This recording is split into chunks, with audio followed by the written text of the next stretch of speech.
We're going to look at misplaced and dangling modifiers. We have 5 sentences here, and in each of these sentences, one part of it is not referring clearly to another part.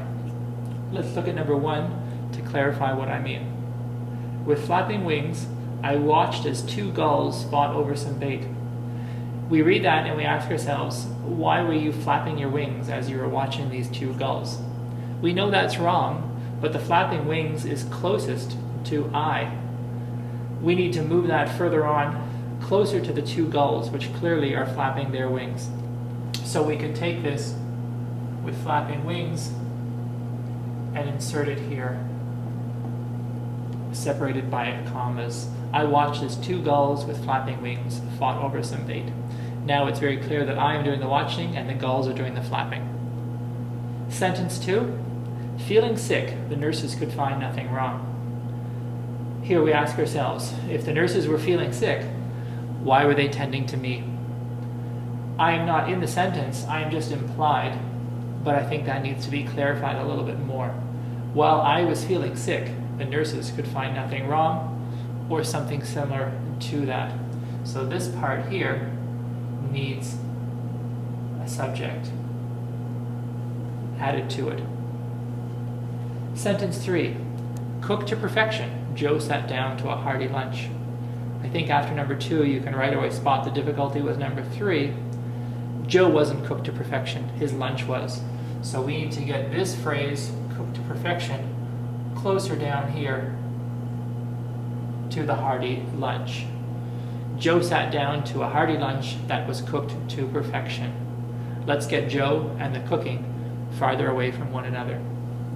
Sentence 4. Unable to swim, the lifeguard warned Timothy not to go in the water alone. That would be a really good warning, considering our lifeguard doesn't seem to know how to swim. But we know that lifeguards do know how to swim, so we once again have to get the unable to swim closer to Timothy, because clearly Timothy is the one who cannot swim.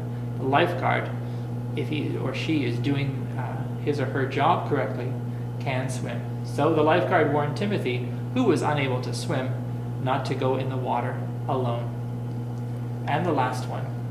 Heather burned the package the letter carrier had left in the wood stove. Sounds very spyish as it is written. What are we trying to say? Once Heather opened her letter, she burned the envelope or the package that it came in. Heather burned the package the letter carrier had left in the wood stove. We need to get the wood stove closer to the burning, because the letter carrier did not leave it in the wood stove. Heather put it in the wood stove.